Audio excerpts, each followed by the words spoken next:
Hello and welcome to a brand new podcast under the Roundball Australia Podcasting Network. My name is Matthew Olsen, and I am going to be hosting a new show encompassing all of football and the beautiful world of football in the Eastern Hemisphere, in the Asia Pacific, and I'm here mostly at the behest of Lockie, the producer here, to really touch on, I think, something that I've been passionate about for a very long time, but also to, I believe, fill a void in where coverage for football within Asia is going at the moment. I think we don't have enough people out there raising the flag and really being a voice for the movement of growth in the Eastern Hemisphere.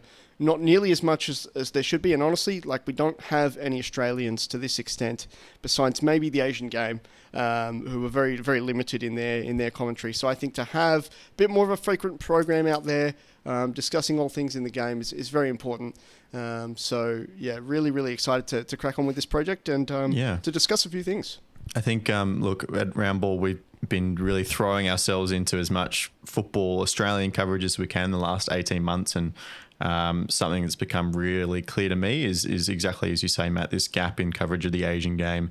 Australians probably don't seem to care about it as much as how we'd see fans all over the world think about their continental competitions and how they sit in the world of football. So that's something I really want to help grow, and I'm really glad to have found you because as much as I like to think that I'm a fan of Asian football, you are orders of magnitude more knowledgeable than me. So I'm really glad to have you here. I think the biggest thing for me is, though, when we look at this global response to the increase of participation and the rise in talent of a country like Uzbekistan, for example. I think what we've recently seen with the most recent ASEAN Championship that wrapped up, very clear to me that a country like Vietnam is going to be, a powerhouse in the making through an expanded World Cup, through the women's game and the empowerment of women in some of these regions in Asia that is just not talked about at all.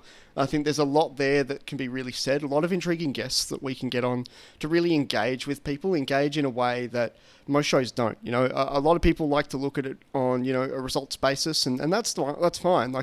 If there's a realm to talk about the game in that way, that's cool. But let's have a bit more of a substantive chat about the fact that, this is one of the most populated regions in the world, and football is a game that's really loved by a lot of people within it, crossing a lot of socioeconomic divides, cultural divides, political divides, and that's really, really empowered me to be in the driving seat for a project like this. So obviously there's a lot that goes on in Asian football, and obviously we're talking mainly about kind of East Asia and some Pacific football in there as well as keeping tabs on the West and what's going on over there.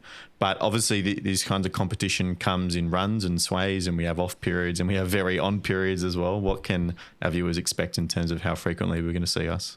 Yeah, look, obviously it will be centered around whenever, these big events are coming. Obviously, February building into March, we have a lot of Champions League football coming up. Sydney FC's run in the ACL2 is definitely going to be something to sort of, I guess, relatively stay on brand with where RBA is at, but also really get into the weeds of the fact that there's other teams in that bracket that a lot of, I think, Australian viewers and listeners might not be aware of as well.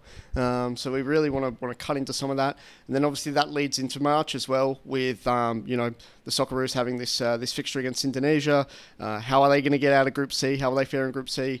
And then the women's futsal will be on later in the year, so that's something to kind of build about, and something I touched on the show today with my special guest. So just windows like that'll come. I'm thinking sort of February, March for the moment. Then we'll move into May and June around the next time. So these kind of FIFA window-based interpretations of the world of football, which will be really, really exciting. Awesome. I think we should get stuck in, shall we? Yeah, let's give it a go. Alongside me to really get stuck into this new project and to really discuss all things AFC at the moment is the Asian Football Show and American soccer journalist as well, Kenta Hagiwara, who's with me today. Kenta, how are you this evening in Cincinnati time? Yeah, it is quite literally just the time zones, man. It's a difficult one to try to manage, but I'm very thankful you're able to make it in the early morning because I I just don't do mornings very well, so I'm glad that this is an evening thing for me. No, I'm doing very well. Cincinnati hasn't actually been that cold this week, so surprisingly, considering it's winter up here right now, it's been manageable. So I'll take it. Kenta, so your influence on the game from an Asian perspective. Tell us about the J League team that you support and your sort of emotional connection to Japan through that way. Yeah, I mean, I'm a first generation, I guess, Asian American here. Both my parents are Japanese. They came over from Japan, and I've been born and raised over here. And so for me, soccer was one of many ways for me to kind of stay connected to that culture in Japan and to have that kind of identity with my Japanese side. Whether that be by supporting and like watching the national teams. Obviously, the big one for me growing up was the 2011 Women's World Cup when Japan won it all. Right? That final, it's what I constantly refer to as like my first sports memory that I remember just in general. Watching it on TV, obviously 2011 being a year that the Tohoku, like the earthquake and the tsunami hit months before. So like seeing that impact from an outside perspective, but also knowing people that live in Japan, like my family. So obviously Japanese football has been a really integral part of my life. I do support Shonan Bellmare. I have a scarf here that's, I guess, out of view. Don't have a great reasoning behind it, other than obviously when I started doing my research about Japanese football, when I was getting into J League, obviously Nakata was like the big name from Japan that I knew that wasn't playing at that time because I didn't really get to watch him play. And he started his career over in Shonan. So being close enough to... I'd fly into Japan, into Tokyo every time because that's where you normally fly in. Shonan was not in Tokyo, but like it's an hour away. It's close enough where that trip to Lemon Gas Stadium was one of the first things I did in terms of like J League, proper J League. So that was my first J League match that I ever went to. And it's been a team I've been supporting, as in watching them barely scrape by relegation year after year over the last handful of years. But no, I've really enjoyed J League. Watching the national teams obviously has been something that I've done more and more as the years have progressed, and as best as possible, of course. And I guess now I co-host the Asian football show, so now we really dive into Asian football. And I guess Eastern Asian football, particularly for me. Yeah, for sure. I mean, obviously the other boys are, obviously that West Asian influence as well. So I can imagine it's nice to kind of have someone who really fights that fight for, the Japans and South Koreas of the world as well. My next question for you, honestly, and we'll get into Group C. We'll really dive into that discussion in a moment. But I guess your perspective on Australian soccer and Australian football. I know you've had some very realistic and very sort of unkind words about the current kind of predicament the Socceroos are in. But I mean, is there anything that you have any sort of connection? I mean, did you watch a lot of the 2015 Asian Cup as an example? I mean, where does your understanding of Australian football kind of start and end? I'm not going to pretend to sit here that like I watch an extensive amount of Australian football. That would be completely false. I've tried, but knowing the time zones particularly, it makes it very difficult when it's a 12-hour time difference. So understand that that's not something that I'll ever claim to know. But no, Australia, they've the last 3 World Cup windows, like qualification windows, we've been in the same group. Japan, Saudi Arabia, and Australia have always found themselves in the same group. So to say that I'm unfamiliar with the national team would also be doing a disservice to how successful they've been. And look, they're always a tough fight. We watched the very most recent matchup between the two of them over in Japan, where it was a 1-1 draw. Like it's always a tough fight with Australia for Japan, and I have quite high just respect for the national team, but at the same time I have my thoughts on how they're performing so far. I'm sure we'll get into, and but yeah, no, I won't pretend to say that I'm some sort of expert in Australian football. Yeah, no, I mean fair enough. And I think what was interesting for me is I was watching the Give and Go, those boys who are I think they're in Texas or California.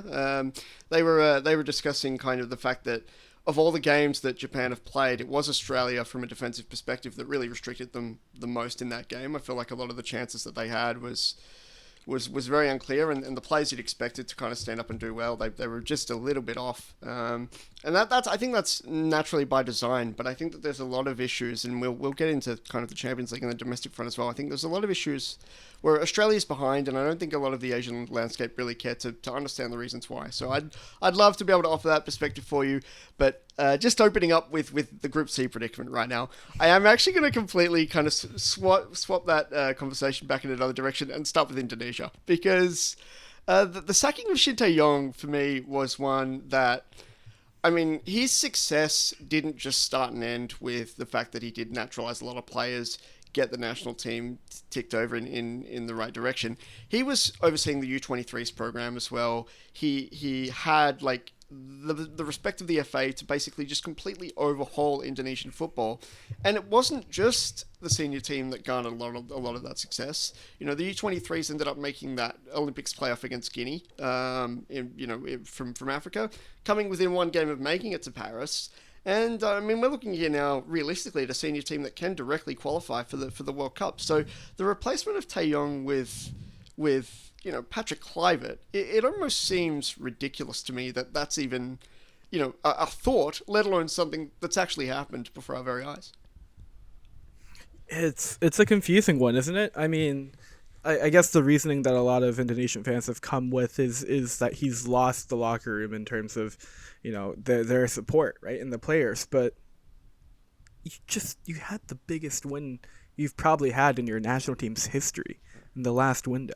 I at this point, I think after the 60% of the matches being played, 6 out of 10, in the position that you are, if you are in Indonesia, which means you're tied for third, 1 point off of automatic qualification. It's unfathomable to see this national team go and sack their manager at this point, because now you have to integrate with a new manager. It's not like you did this before the Asian Championships, where you had multiple matches to see this new system work out. It's after the fact. I get that you underperformed, but that apparently wasn't the reasoning behind the sacking. So you underperformed at a tournament where you could have at least seen how this team performs in the friendlies before. Like, it makes no sense. Yeah, it just adds to the confusion of Group C, doesn't it? That's it. It's an absurd mess.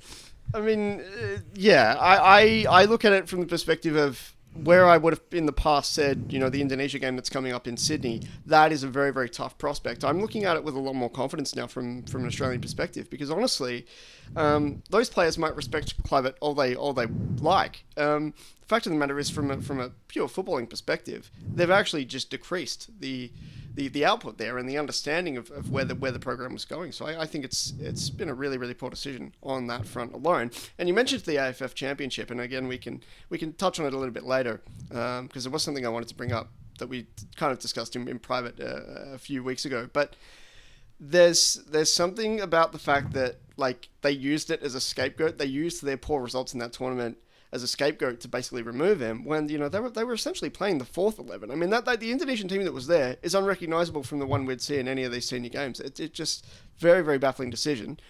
From a Japanese perspective, though, and I am curious, the team was essentially already qualified for the World Cup on 16 points. What do the next 2 windows actually become about? Is there going to be an opportunity to refresh the squad, play more players? Is there an opportunity for, more questions to be asked of kind of where Moriarty's going with the team? I mean, where are you at on Japan and how they're going to kind of see through the next 2 windows? Yeah, I think Japan's in a really interesting position, obviously, because every team is in this swamp of a mess in the group outside of Japan. They're just kind of sitting pretty. They play both matches this upcoming March window at home, which for me, I think the biggest thing to read into that is I probably don't think they go with the second squad or call up a bunch of dual nats just because it's at home. They probably want to put a good product on to start the year correctly and just at least clinch, because a win against the upcoming match against Bahrain secures automatic qualification for them. That's the match that ends it. So I think they're going to try to win, maybe, and I'm saying this without knowing what Moriyasu is going to do at all. But you look at June, if they win out these next 2 matches, they've secured not just automatic qualification, they've secured first place in the group. They have quite literally nothing to play for. I would like to see them in June not play the European club players that have played 90 minutes every week. So your Kaoru Mitomas, your Keito Nakamura's, Junya Ito's, Ao Tanaka for Leeds, like these players that are playing so many minutes, they deserve a break. They don't need to be playing for the national. There's no need to do it. But maybe a Wataru Endo, who's barely playing for Liverpool. Those players continue to get their fitness and their form in consistent areas, and then call up a bunch of dual nats younger players, whether that's players playing in J League that have high potential, right? Or that's players playing in Europe that have dual nat eligibility. That's the opportunity to call them up, play them for 2 matches, so they're 1 match away from getting cap tied, and then you have the friendlies coming up later in the year where you can confidently cap tie them. That seems to make the most sense in my eyes in terms of kind of a scheduling where you take this window seriously and then you kind of relax to take the foot off the pedal in the following window, which might be even more beneficial for an Australia and an Indonesia who are playing them in that final window. Well, I got to say that the thing that gets me with the schedule is you're right. There's the 2 games with Bahrain and Saudi, and I think Saudi's a pretty challengeable opponent in that respect. But given they're the ones that really desperately need the points, if there is any look at trying to kind of refresh the squad, it's going to be that opportunity for Saudi to grab the points. And then you kind of mentioned the June window. The June window opens in my home city of Perth against the Socceroos, who, we'll probably be looking to kind of lock that one in as kind of the moment we really stamp our authority on second place. And I think where it also becomes a really big deal is the fact that we still haven't beat Japan since 2009. And the emotional attachment to that is, it's just ginormous, if I'm just being honest. If a Japanese team, in the nicest way that I can say it, if there's a Japanese team there for the taking that has been rotated, and I know what Moriatsu can be like sometimes. He's very, I tell you, to make a comparison with the women's football, he's a lot like Tony Gustafsson was with the Matildas in that he'll make a decision that will seem very, I think, really on the contrary to what a lot of people want and what a lot of people are thinking. And I think a lot of people sees methodology and they understand it, but there does seem to be a lot of backlash to Moriatsu from what I can make out. And I've never really made the connection between his longevity as the coach of Japan, his success as the coach of Japan, and some of that decision making and the way most people want to see it play out. So that's the only reason why I framed the question as well. Just again to move the conversation on, because there's a lot we have to go through as well. Between China and Bahrain in particular, knowing Indonesia might be on a bit of a decline, do either of them stand a chance of making a run here? I think Bahrain more than China. Look, I get that we, as most of us, I think, watching Asian football, ruled China out after the first 3 matches. Obviously, starting out with that 7-0 in Japan. I mean, it just looked hopeless. And then they beat Indonesia, beat Bahrain, and all of a sudden they're right in the thick of things. I just don't have the confidence, especially this upcoming window is tough. They play Saudi Arabia, and then they play you guys at home. I think they host you guys. I don't expect... I expect them probably to lose both of those matches, and then you're looking at a big hole against, once again, Indonesia and Bahrain. And if they can bring that form back and get wins, maybe it's different. But I just don't have that much confidence in the Chinese national team that they're able to duplicate those results in the reverse fixtures against Indonesia, against the Bahrain. So if I had to pick, I would be more confident in the Bahrain side. Yeah, and I can definitely see the one thing that I think Bahrain might have in their favour is that I think, realistically, when they're playing on the counter to a lot of these teams, they can really kind of stamp their authority in a game where the team that's on the front foot ends up being mostly frustrated. That's what ended up happening in the Gold Coast. And when you look at the fact that actually most of the window is going to be away for the remaining 4 games, away to Japan, away to Indonesia, and I want to say they're away to China as well to finish the campaign. Those are games where I naturally expect Bahrain to weirdly thrive, because they never really, in Rifa and Manama and all these places where they play in Bahrain, they've never really had that big of a home advantage anyway. As a Gulf state with not a very big population, the people there, they live a very different lifestyle. I think they naturally thrive being away from home, and really jumping on that back foot. If there's a team you really want to frustrate, I'm looking at the second March window game against Indonesia as one where Bahrain could grab the 3 points and just really be on the cusp of being there as well. Naturally, I think you're right about China in that it's impossible to have faith in them. But I'm just looking at the way they ended, the most recent window, and the fact that they are the only team with 2 wins, and you just can't really write them out either. So it's just one where you look at all 6 teams, you can see the positives, you can see the negatives, and I'm just really, really pumped to see how that window ends up going. Yeah, with Group C, I've been asked by a handful of people who I expect to finish an automatic qualification, and then who I expect to move on to round 4. Any combination that you put of the remaining 5 teams, I would be like, okay, I can see it. Like, Yeah. there's no combination that I would honestly rule out. You just can't. You physically can't. I mean, I haven't seen anything like this late into, a window, or like with this only 4 matches left, where it's up for anyone could have an absurdly good 4-match stretch and automatically qualify. For sure. Yeah. Just quickly to touch on the other groups. Group B is the one that I think is more intriguing. So we'll naturally just hop over to Group A. When you saw Qatar lose 5-0 to the UAE, what a baffling prospect that team is. They're going to sit comfortably enough to make a 4th round spot. We know that. But the fact that the Central Asian teams in particular have really held their number, and then on top of that, the UAE have well and truly thrashed them. Where do you sit on Qatar's ability to kind of make some progress and end up playing in the North American World Cup? Qatar's so confusing because they were arguably the best defensive team at the Asian Cup, and that was just around this time last year. And so within a year, they've become one of the worst defensive teams in Asia. I mean, based off these qualifiers, it's mind-boggling. No, it is to be in a group with Kyrgyzstan and North Korea, and to have essentially conceded, nearly double the amount of goals that North Korea has, and four more than Kyrgyzstan, who, I mean, outside of Joel Kojo, aren't really much of an attacking team at all.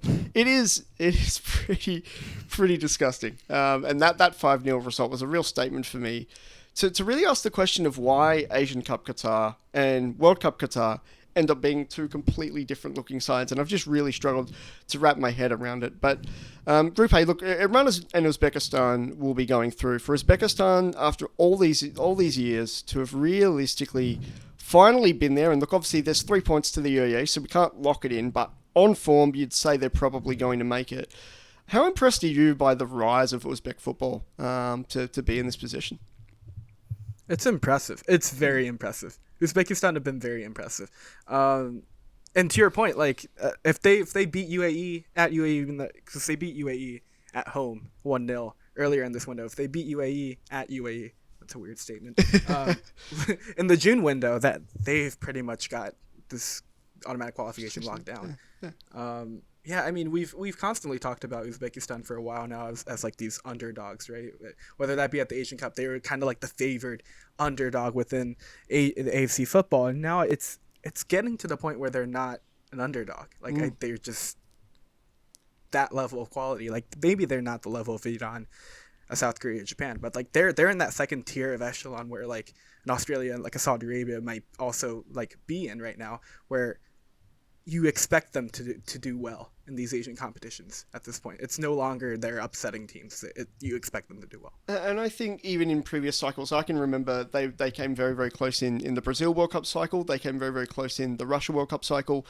And even then, whilst we understood Uzbekistan were a very good team, we weren't having conversations about the Shmurodovs of the world or guys like Kushnov, have got that move to Man City.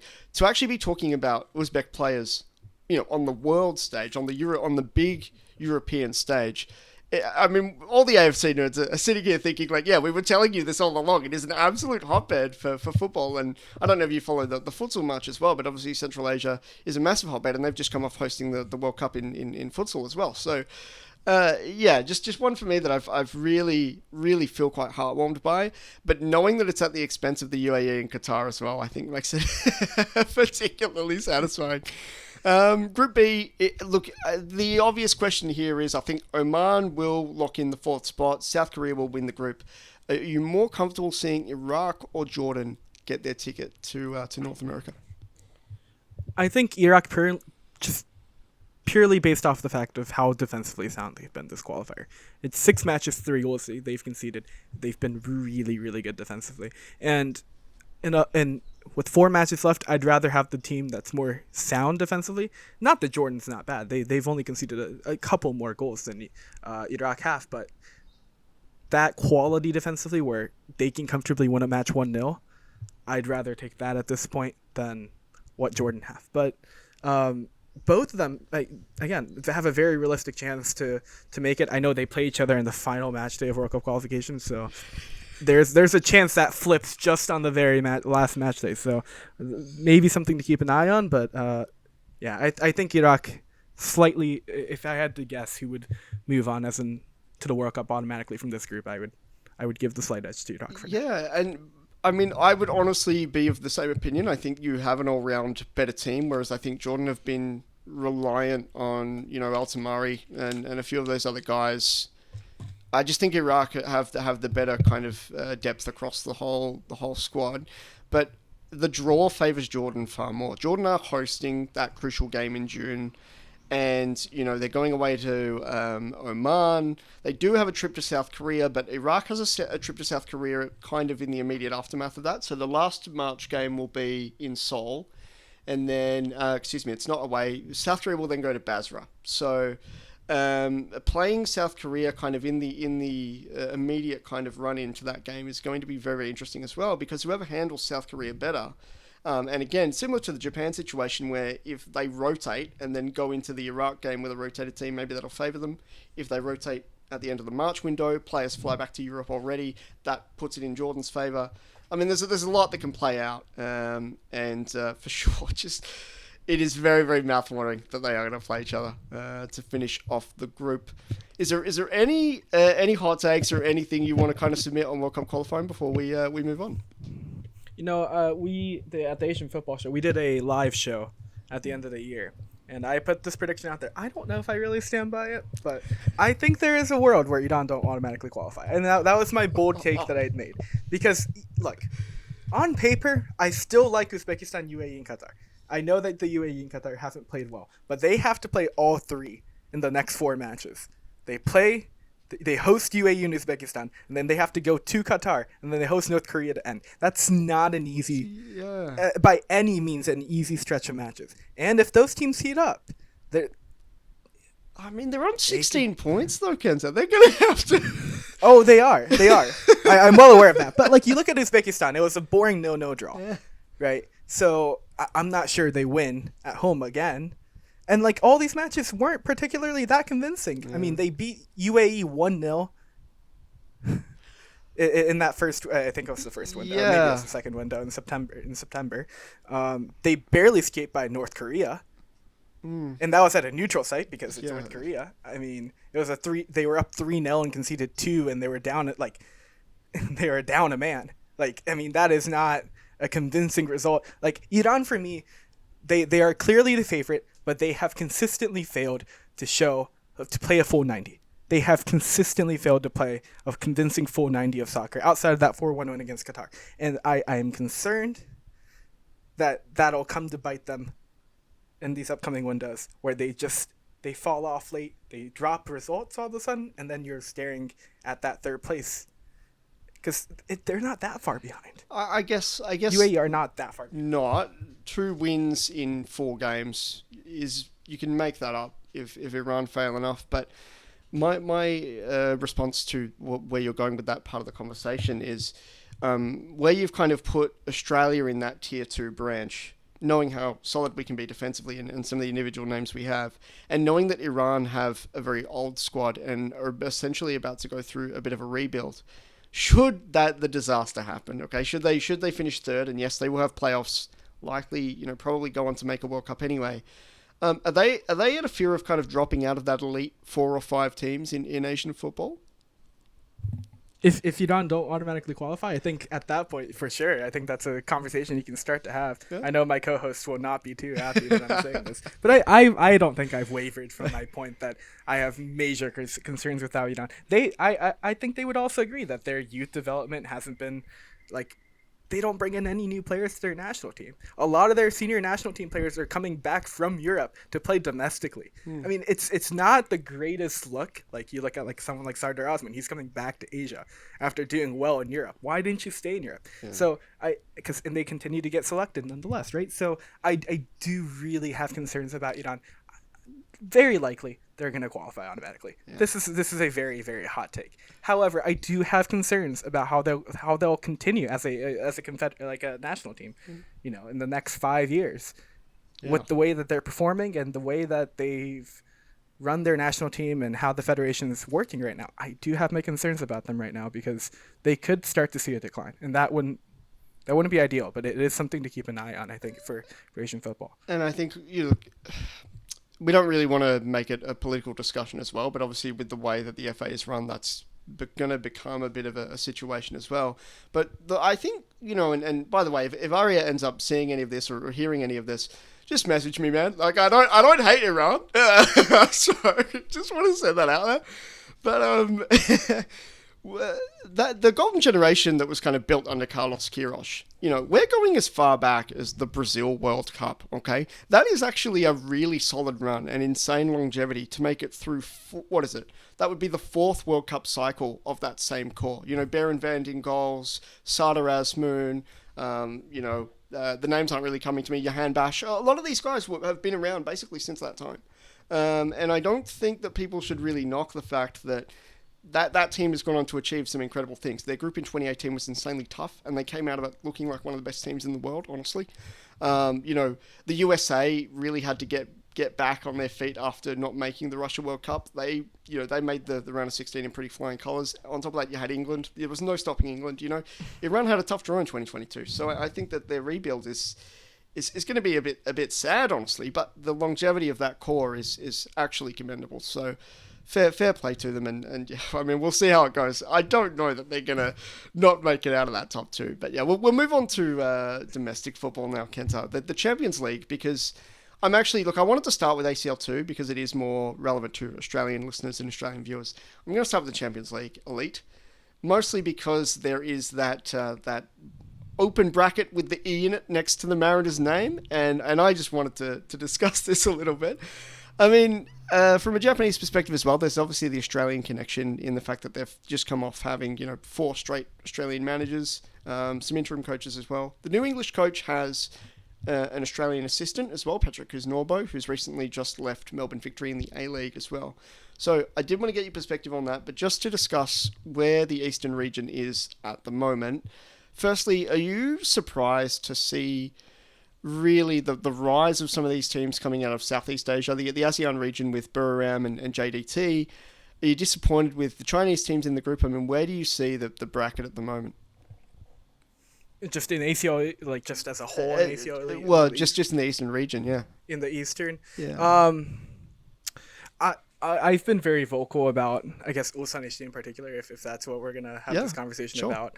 I mean, top of K-League, you come into this and, I mean, it's been so bad. And they're one of the teams that are going to represent AFC at the upcoming Club World Cup. They're coming to Cincinnati. Like, for me, like, I don't even know what to make of it because I can't expect them to perform well at all when they're doing so poorly.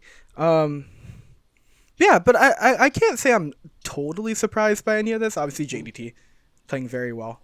I mean, props to them. That's kind of the one team I didn't expect to be in one of the, I guess, the top 8 positions for potential making the knockouts with only a handful of matches left. It's been very impressive by them. But like you look at the top teams, Yokohama F. Marinos, Vissel Kobe, Kawasaki Frontale in the top 4. It's not really, in my eyes, not that surprising. J-League teams have done fairly well in this competition consistently. Gwangju, South Korean teams, K-League teams have historically done pretty well. And so I'm not overly surprised. I thought they're playing very well as well. So overall, not totally like shocked. I know I didn't expect Shanghai Port to be here. Buriram and JDT are great in terms of where they are compared to where I expected them at the start. Which is, I guess, a very positive thing about Southeastern football as a whole and where they're going. But Not that many surprises. I guess that could also be said about the West region, but yeah, in terms of the East region, not that many surprises. Yeah, I mean, I will touch on West just for one or two opinions here or there, but let me just explain something about the Mariners and what's happened there. So, I mean, Ulsan, their decline is really quite something, given that they did win the Champions League. They are, a heavyweight of Korean football. And the one thing that you may have observed over time is that there are no consistent heavyweight teams in Australia. And this is obviously because, similar to the MLS, we run a franchise system and a salary cap. But we run a salary cap that doesn't really have a whole lot of income in it. And because of different issues with broadcasting and with the governance of the actual league itself, there has been a consistent turnover in that salary cap actually being reduced. So we run an equilibrium where each team kind of has their chance at the top, and that's okay within the kind of the season where that team is good, right? The Mariners were playing AFC football. They had to go as far west as Kyrgyzstan whilst still winning games in the A-League. They comfortably ended up making our final system. They won the grand final.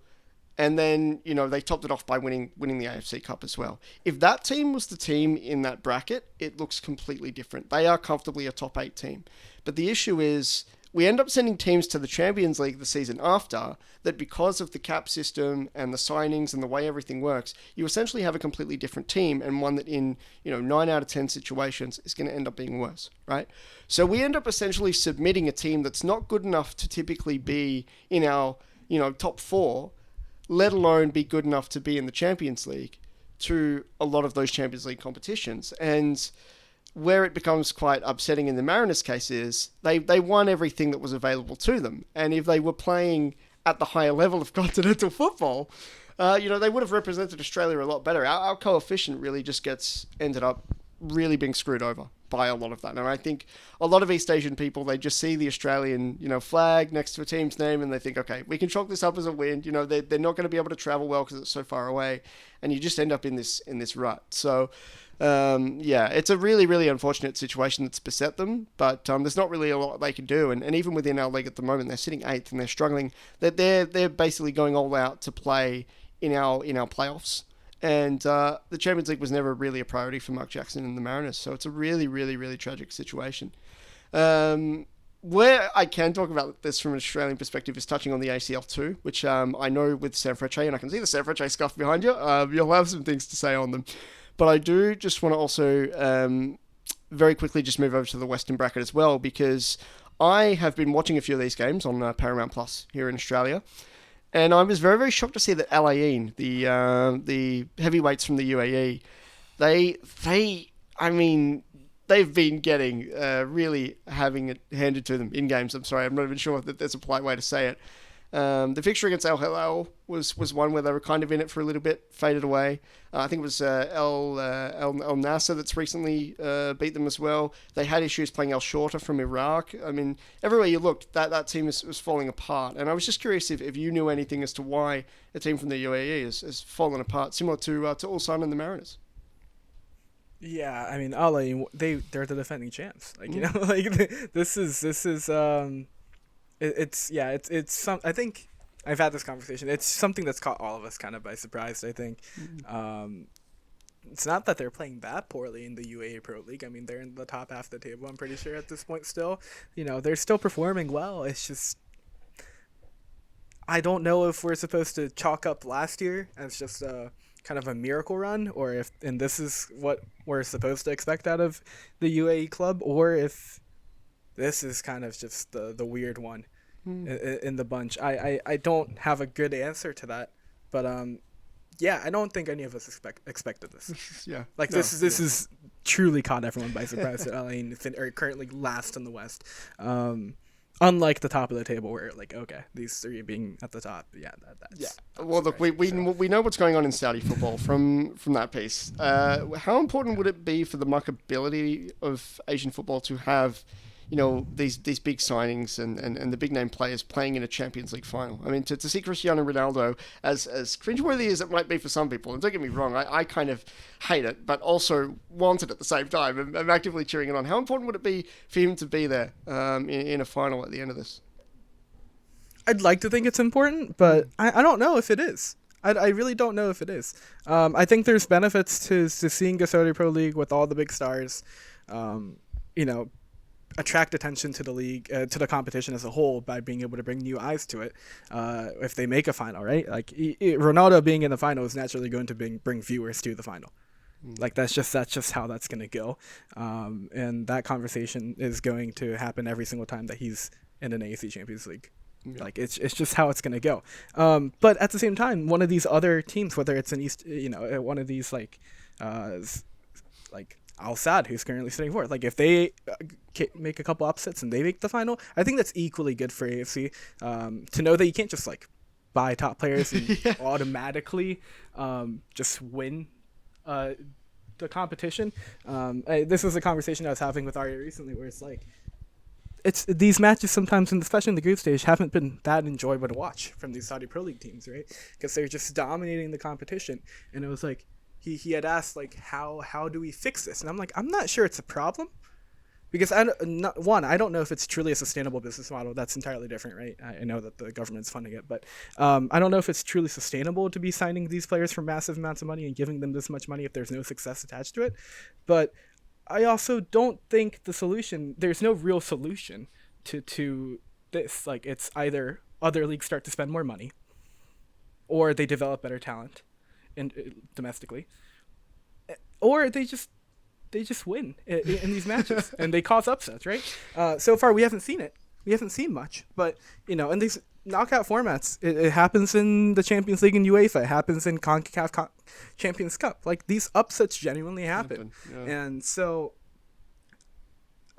I would say the same thing with, like, Major League Baseball and the Dodgers right now, where they spend a certain amount of money. It's no guarantee that just because they spend a ton of money that they're going to find a trophy in the near future. So I think that's an important thing with sports where, like, I wouldn't say it's a problem, but like it's not surprising that they're all sitting with 16 plus points in the table. Exactly, like, that's not surprising. Yeah, and it's totally by design as well, I think. But let me just before we move on, just very quickly, which Japanese team is going to have the best chance of making a final? You're in the off season now, which isn't convenient at all, I imagine. But who is it that you think will be there at the end? That's a fantastic question. Between Yokohama F. Marinos, Vissel Kobe, Kawasaki Frontale. That's just a fantastic question. I don't think it's Kawasaki Frontale. Okay. I don't. They just didn't play well enough in my eyes in the regular season. Can I ask? Neither did Yokohama F. Marinos. With Marinos, with the Australian coaching connection that they've had, what is the Japanese view on that? Are they probably on a bit of a decline in lieu of some of the changeovers that they've had? I mean, how were a lot of these coaches viewed? How's the newly recruited English coach? His name isn't coming to me at the moment, but Steve Holland. Holland, that's it. Holland, yeah. Yes. I mean, how's he viewed in the Japanese space? I don't honestly know how he's viewed. I truthfully don't know. Yokohama F. Marinos, yeah, they haven't played as well as they did when they won the league, a couple years ago. Obviously, that's not a true surprise. But they're still a good team. I didn't think they had that good of a season. Like, they were a mid-table team, which is fine. Yeah. Which is fine, and that was still good enough for them to finish at the top of ACL Elite. But like, I don't know if that's going to be enough for them to be the best finishers of the bunch compared to Vissel Kobe. It's hard not to go Vissel Kobe. They just won the league. Yeah, and they did it fairly convincingly. So for me, like, it has to be Vissel Kobe just off of how well they performed.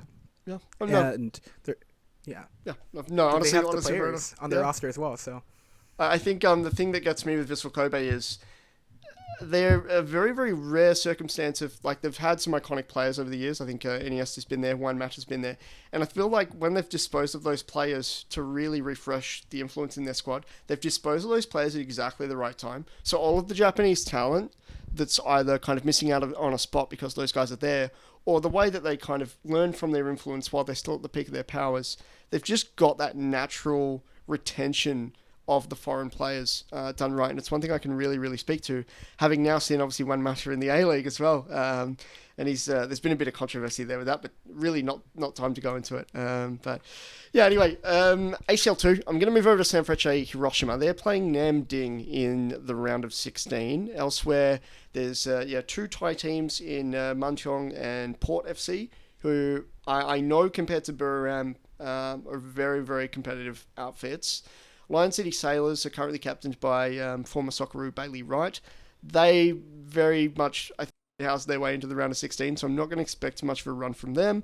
And then we kind of end that Eastern bracket off with Sydney FC and Bangkok United. So your view on that, just on Sanfrecce as well, do you see the fact that it's basically Southeast Asian teams, John Book, who are doing horribly in the K-League, managed by Gus Poyet, which I was surprised to learn upon reading that, and Sydney FC, who I'm imagining, again, from a Japanese perspective, you don't really rate that much. So do you really think this will be an easy job for them? In terms of the East, I would feel fairly confident with Sanfrecce. They played well domestically. They played well in their matches. But to your point with Sydney FC, they put up a fight against Sanfrecce Hiroshima both times in the group stage. Like, they were 1-goal matches, I'm pretty sure. There was 2-1 at home. So 1-0 on the road. I mean, sure, like, Sanfrecce ended up winning, but, like, those are close matches. So, and we didn't have, I don't think Sanfrecce had a ton of those close matches in ACL2 outside of their matchups against Sydney FC. So that, if anything, that really speaks to, the quality there in Australia. So, Sanfrecce, I fully believe will be the favorites out of the East. Whether that be my Japanese bias or not. I think there's way too much quality on that team. The best Shonan Bellmare player just went over there, and I'm very upset about that personally as a transfer. Back-to-back winter off seasons where our top player gets poached by Sanfrecce Hiroshima. I'm not too happy about it, but that's aside from the point. They're a very good team. So I think they just have too much individual quality, and they're very good. They're well coached. They're a good unit. So well, look, I would love to see a rematch in the semi-finals between Sydney and Sanfrecce. Honestly, I just can't trust an Australian team to actually play that well continentally. So it's a bit of an issue. But what I will say is, similar to when the Mariners were at the peak of their powers, winning the AFC Cup. That Sydney FC team is doing pretty well in the A-League, to the point where I fully expect them to kind of go on and make a run. And honestly, John Book in the quarterfinal, I don't know from a kind of a calendar year perspective if the K-League will be back up and running when that quarterfinal's played. I'll have to kind of double check that. But if Sydney FC manage to play John Book, that's kind of rebuilding down on their luck and are still in pre-season, I honestly have full strength Sydney FC can make that semi-final and book in that rematch with Sanfrecce. So we'll see how it goes. With John Book, they barely avoided relegation in K-League. They were in a relegation playoff. Like, they had to play a K2 team and stay up. So, this is a team that's not playing well. Yeah. So I think the floor is completely open. I think when does K-League start? I want to say it's like late February, so I guess they'll have like a week after their season started or two, because it's early March, right, when that quarterfinal would happen. So maybe a week, maybe 2 weeks, maybe somewhere around that region that they would have, but it's not a ton of time. So maybe they're still getting acclimated. I don't know if they have any new signings. I assume they would, considering how they played last year.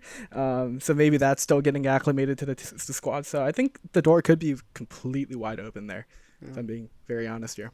No, well, look, it's definitely good to hear you say that from an Australian, from an Asian perspective to an Australian, because we really need the coefficient to go back up so that we don't constantly keep looking that bad from a club perspective. And just quickly, West Asian bracket in ACL2. I'm going to be honest with you. I'm looking at it back and I'm thinking there's not really a lot going on here. These West Asian teams can pack a bit of a punch and be very surprising. Outside of Tractor and El Taiwan, though, it's a pretty weak bracket. I think it's one that really the East can expect to be pretty confident they'll win Champions League 2. Yeah, and I don't really disagree. Tractor had, a kind of a weird group stage where one of the teams just kind of decided not to play. It was Was that Mohun Bagan. Mohun Bagan? No, that was actually Yeah. I'm going to be honest, and again, I don't want to get too into politics, but that was actually a really unfortunate decision because Yeah. basically the Indian government has said you're not allowed to travel to Iran, and the AFC refused to put the game at a neutral site. So I don't know that one's on Mohun Bagan for not showing up, but It's certainly not, but it benefits Tractor. yeah, for exactly. sure. To have to 2 out of 3 teams qualifying there. Obviously, they played well in those matches. I'm not going to try to take that away from them, but maybe a slightly advantageous to not have to play as many matches and still qualify. And I just got to say, heavy favorites on the Western bracket, I hope that El Taiwoon and Saudi money doesn't completely ruin that side of the bracket as well, because if El Taiwoon just get a free one through, it's just not going to be a good look for West Asian football at all.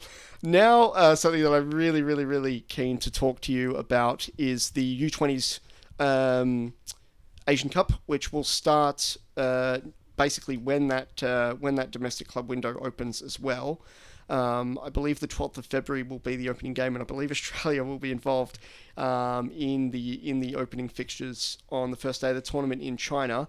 I want to kind of take it group by group, but I also just want to start by talking about the pots as well, because China being the host has opened up a really interesting dynamic where Uzbekistan, Iraq, Japan are the top 3, but the 4th quarter finalist really is going to end up either having a free ride being on China's side or having it really tough, having a bit more of a closed-in bracket with Japan and South Korea being in the same group. So where do you kind of sit on who you think is going to progress out of each group, to the extent that you've kind of looked at the tournament? Will it be the regular customers? Will Indonesia, Uzbekistan be up there, or where are you sitting? Uzbekistan playing Iran again, of course. I've heard it from Maria about 200 times at this point. It's like I can't escape Uzbekistan. I'm favoring Uzbekistan right now. Yeah. I think their youth national team is just so good right now. It's so fun to watch them play. I don't expect them to struggle that much. I think the rest of the group was Indonesia and Yemen. Yes. I think, yeah. So, those two are going to comfortably qualify, in my opinion, but I think Uzbekistan topped that group. Japan plays South Korea.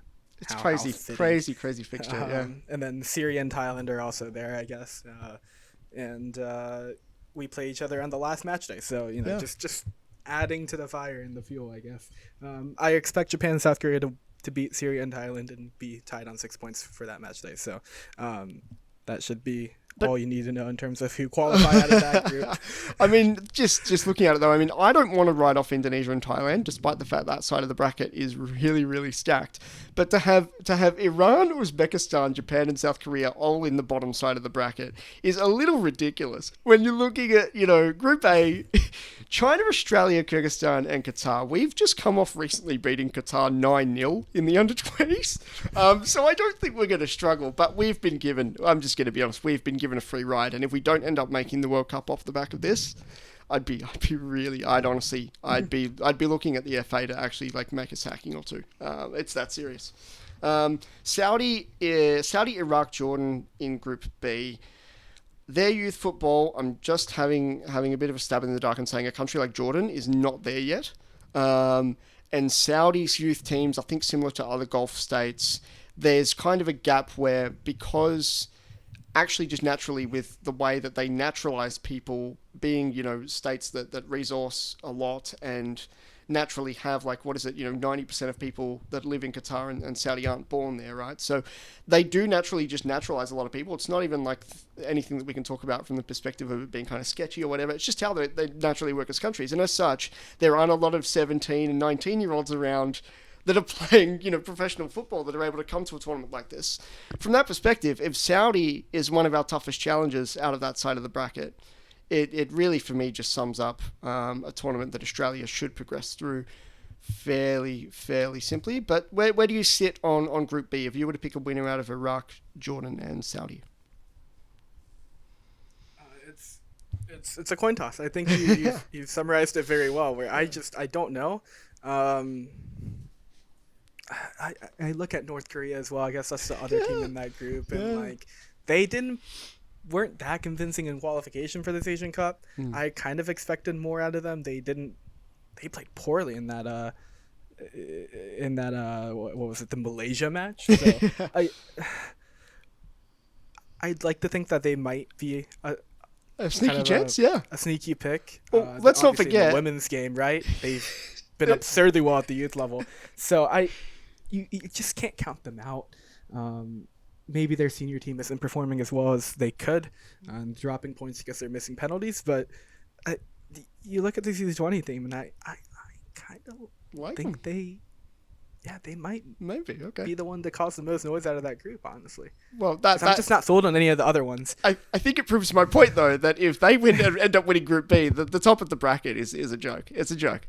But yeah, no, that's okay. I'm really, really good to get your perspective on that Japan-South Korea game, though, because I'm expecting absolute fireworks in that one. And to have an Asian tournament held in East Asia again, it feels like it's been the longest time since we've had even a youth tournament held outside of the Arabian Gulf. So I'm actually really, really pleased China have got the rights to host this one as well. And murmurs about the 2031 Asian Cup going to Southeast Asia as well, to Indonesia as well, which I would be really, really keen to see. I'm also just going to quickly kind of cap off the show.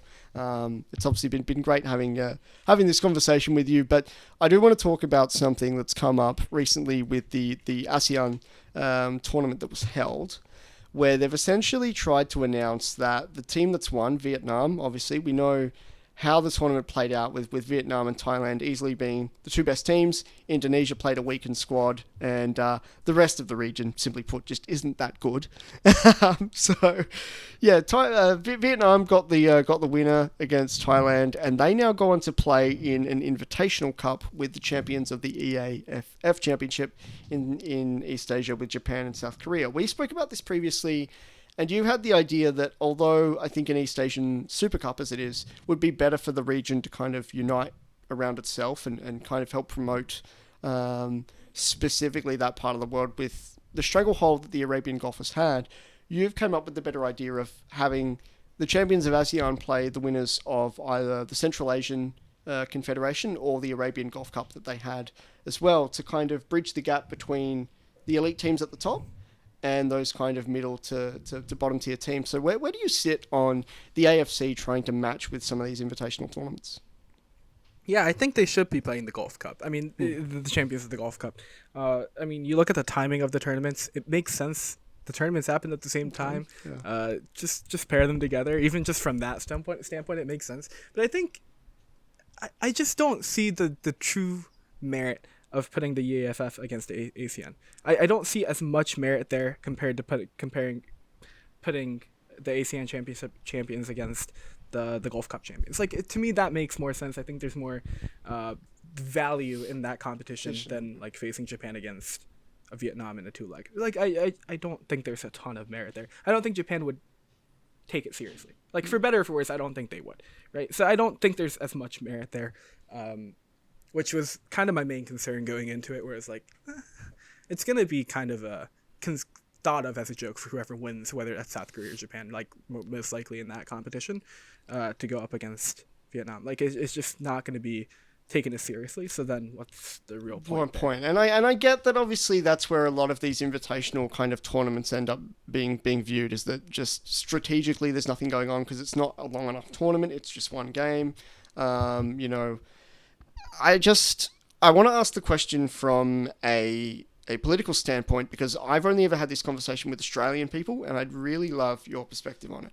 My methodology behind this is, if the EAFF, ASEAN, and potentially even the OFC in the Pacific end up building a strong enough connection with all of the money that's in football in places like Saudi and Qatar, the fact that they've essentially bought out the rights of the last 3 AFC Asian Cups without really giving East Asia a chance to host the tournament. Do you think that the AFC could ever potentially split in two, with an East divide and the West becoming its own thing? Even with the Arabian Gulf potentially getting some North African countries involved. Maybe? I don't find it to be likely. Okay. I don't find it to be likely. I don't know if it would be good, especially for the current kind of top teams. I don't know if there's a more delicate way to put it, in both regions. I'm not sure that would necessarily be the best for their development. Like you would reduce the number of kind of the top dogs in each confederation. So now you're playing the same teams over and over. And I'll give you CONCACAF as an example, where you have a team like the USA right now. And because their only competition is Mexico and Canada, and sometimes Panama, and sometimes Costa Rica, they just keep playing the same teams in friendlies over and over and over and over and over. We've had the Mexico-USA rivalry, I want to say like 2 million times in the last 4 weeks. Like it's boring. And you're seeing the supporters now in the USA and in Mexico get tired of it because it's the same matchup every single year. Like it's at least once a year at this point. And you don't have that when you have Japan and South Korea, for instance. Like they haven't played in a hot minute, right? Like Japan and Australia, Japan and Saudi Arabia, because there's enough teams where the top teams don't always play each other, which gives more value to when they actually play each other. And I think you lose that fundamentally when you reduce the amount of teams that are competing in a confederation. So I'm not sure that's actually going to be beneficial for the growth of these national teams in terms of furthering how good they are. Because you can only get better by playing the best. Yeah. Teams at your level, teams better than you. That's how you get better. Truly. So if you're not doing that, if you're having to play teams outside of your confederation consistently in friendlies, and you're not playing any real competition, or you're playing the same competition within your own confederation, it doesn't actually, I don't think it helps your growth. And I think that's what we're seeing with CONCACAF, where like Canada, Mexico, and USA, like they're good, but like I don't know how good they are, because I haven't seen the USA play anyone outside of CONCACAF for like since the World Cup. Yeah, no, and I can imagine if you're Japan or South Korea in that situation, it'd become very frustrating being so like top heavy. Yeah, I see. I think it's just it's fueled a lot of people the wrong way in a country like Australia, where, you know, obviously coming out of the OFC, we faced that exact same predicament where, you know, I think countries like Vanuatu, the Solomon Islands, and Tahiti are fundamentally misunderstood. I think their football is far better than people give them credit for. It's just because they have no vision of those places as countries. I mean, I can tell you, Tahiti ended up having a team that because they play in the French Cup, because they're still technically considered part of France, and they were beating teams in the third and second division of France. Okay, so don't tell me that football isn't professional in a place like Tahiti. It absolutely is, and a country like that is on the rise. But the issue is when they go out of their bubble, they got no one to play against, and that's where if they were playing a team like Sri Lanka, if they were playing, you know, Yemen, that would be an incredible opportunity for them to open up their horizons. And I just feel like that connection between Asia and the Pacific is something that is misunderstood, but I also, it's just a geographical thing that I think a lot of Australians really don't like. I mean, unless you have any further input on that. You know, I think a lot of people would immediately point to the solution of like, oh, just put OFC within AFC. Yeah. I don't think that's really a solution. Okay. Especially from a geographical standpoint, like that's causing more problems in terms of travel. I mean, like travel is already bad enough within AFC. So I do understand the splitting Eastern and Western kind of AFC in half, and you know, that would reduce a lot of travel times, you know, across time zones, while still keeping a lot of these kind of lower FIFA ranked nations in more competitive matches. But I'm just not sure if it's, especially I guess I'm looking at it from the top teams perspective, but I'm just not really sure that would help further those national teams. And like I think the best way to show off how good your confederation is to perform well at these competitions, these like whether it's the World Cup at any level, right? Youth or the senior team level, like performing well at those will lead to better opportunities for your entire confederation because you're representing them.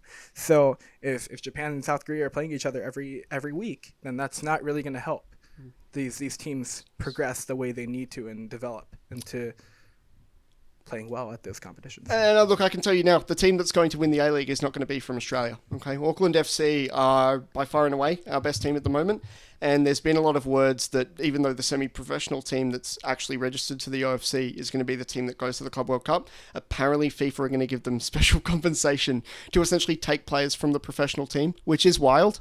But it's in the interest of making them competitive, right? Because if we send out a bunch of, guys who have full-time jobs to go and play Bayern Munich, no one's going to want to watch that. So that was where New Zealand were kind of at with that. And I look, as a follower of the A-League, I definitely agree. I think a lot of those guys played for Auckland City anyway. I think a lot of them have a divine right to be representing their team in a World Cup. So, yeah. Auckland City is coming to Cincinnati, by the way. So that yes.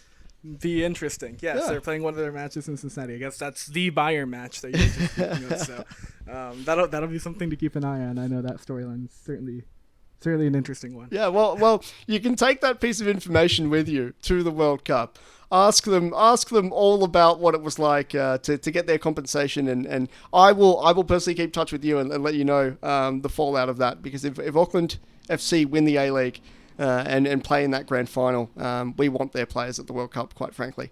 Last thing I'll touch on is the women's futsal tournaments. We haven't had the chance to talk about women's football, but it's in a bit of a lull period anyway. They're about to go into their invitational tournaments, and there's just not really a lot going on in the space at the moment. The futsal is the first ever edition of women's futsal to basically FIFA and the AFC. And I don't know if you're very knowledgeable on futsal as a sport, but Japan do stand out as kind of one of the higher ranked nations behind Central Asia and Southeast Asia as the two hotbeds. No surprise then, in the Asian Cup, the pot one draw is Thailand and Iran as the top two nations that we expect to win their way through, which, just by the way, for Iran to be considered a heavyweight nation in women's sport is an incredible thing. Just for the development and the empowerment of women in a country like Iran. China are the hosts, so they take pot one. Japan and Vietnam lead out pot two with Uzbekistan. There's a bit of controversy here, though, in the sense that they haven't determined, of the teams that were recently formed, who's going to be going through out of pot three and pot four, because Australia technically didn't have a ranking, but then they just beat Uzbekistan and the Philippines to qualify. And their ranking's going to shoot up. So whether or not they actually end up in pot two or pot three, right now they're in pot four, but that might change. But yeah, just if there is anything that you can add on this, Kenta, how important is it to see the rise of futsal, and then the women's aspect to it as well, coming out of a very successful period for women's football in Asia, and then the ability to be hosting the World Cup in the Philippines in December, with this Asian Cup about to play. Where do you sit on this? Any thoughts, any opinions? Anything you know about the Japanese team? I very briefly followed, was it 2018 when Japan made the final? Against, I guess it was Iran, right? Back then, where Japan lost. Anyways, look, I am not the biggest futsal person. Not that I don't enjoy playing it. It's very enjoyable to play, but I don't follow it enough. But I mean, you look at Thailand, you look at how well Iran have been playing, and Japan, to their credit, from what I've seen and what I've heard of the team, like they've been pretty solid, which kind of surprises me. I didn't think Japan was like that big of a futsal team, but here we are. And I guess they would be a pot one team if China weren't hosting, and exactly. Thailand and Iran were. So I guess that speaks to the quality there. But look, I mean, any sport that allows for some of these other countries. I think Taipei are in it. The Philippines are in it. Hong Kong are in it. Thailand, as we previously mentioned. Some of these teams to get new exposure that they might not necessarily see at the men's senior level that gets so much attention compared to every other level of of the sport, whether it's futsal or just soccer straight up. It's good because it exposes, especially in the women's game, it exposes especially younger people to the sport, and that's how you develop and grow as a confederation, and you get new talents and you improve. So if it's a great thing. I shout out to Iran, as you said. I mean, they won the 2018 competition. For them to have this strong of a women's team is impressive, and it's a very good thing. And it's a really big deal. I would also point to the She Believes Cup that's coming up in February here in the USA, which Australia's women's national team will be a part of on the west coast of the USA against the U.S. women's national team, Japanese national team, and Colombia, I think. yeah. Linda Caicedo. Oh yeah. So, which it's the first edition in 2 years that I'm not going to be able to make it to, because it's so far away. But that tournament is also centered around like engaging the younger generation and letting them watch their idols, especially girls, right? In the USA, to be able to watch their players compete. That's why it's called She Believes. It's supposed to incentivize the new generation, and we just don't have enough of that right now in the women's game, just as a whole. So to have these competitions, whether it's an Asian Cup at the futsal level or it's an international friendly at the She Believes Cup level, to have these competitions that expose the new generation to the sport, it's always a good thing, and it's so exciting to watch. Yeah. And so from that perspective, I'm super excited about it. Yeah, so I know you might not be super informative on it, but if you were to pick 4 teams to go to the World Cup, of course, so the Philippines are hosting the World Cup, so even though they're a top 4 team, they obviously will get the ticket. So including them, what 4 teams out of Asia would you pick to go through? Including them, so it's 3 teams. No, sorry. No, it's 5 not and then including 4. them. It's Yeah. 5. Okay. I feel like I have to include the Philippines. Yep. Just purely from, and then the other 4 would be, I guess, seeding wise. I have to give Iran because that's one of the very few matches I've watched through, and when they beat Japan. I'll give Thailand just because they are the highest seeded team. Yep. I'll be humble and not give it to Japan. I'll be my humble self and not give it to Japan. I'll go Vietnam, as a third country, and then it's a toss-up. Look, I'm just going to say right now, we are technically unseeded as it stands, so I think we look like a weak team. Okay, women's sport goes gangbusters in Australia. I'm just saying, if you wanted to say Australia, it would make you a very popular man. Australia. Yes, we will. I was thinking about Uzbekistan, but then you mentioned you guys beat them in the head-to-head. So Yes, we did. Yeah. I don't know. We'll go Uzbekistan. No, I'm kidding. We'll go Austria. Australia. No, Kenta, it's been an absolute pleasure. I know that there are a lot of other people in the international football space and Asian football space I'll be having on this show. You will be welcome back anytime. When that Socceroos Japan game happens in Perth as well, I will no doubt be in touch with you, and we will we'll have a very, very good time indeed. So, and also I did mention this at the top of the show. Obviously, I had a bit of a technical glitch before we started, but congratulations to AFS because you guys are now accredited with the AFC as well now, right? Yeah, I got my credentials through the Asian Football Show, which is not something I expected to happen, but I think Arya and I didn't tell Arya or Irfan about it. So I when I was submitting the credentials, I was just like, oh, by the way, we got credential, and they're like, what? Yeah. So I mean, very exciting for us. I we have a lot of ideas of how we want to grow in 2025. I'm really excited about it. They're 2 fantastic people, and like I didn't found the group; it was them, and they had me kind of jump on board with them after being a guest with a couple of their shows. So, all the credit goes to them. I mean, they're the masterminds behind what I do. I'm just along for the ride, and kind of just not making it 100% Iranian, Golvizan forward. So, just trying to offer a fresh perspective there, but yeah. Yeah, no, that's all right. All the credit to them. Well, I can tell you as someone who has been AFC accredited since late 2023, that if we ever find ourselves free and are able to meet up at a tournament, that would be one hell of a time, I can assure you. So, go well, mate, and thank you so much for coming on. Yeah, thanks for having me. No worries. Cheers, mate. See you around.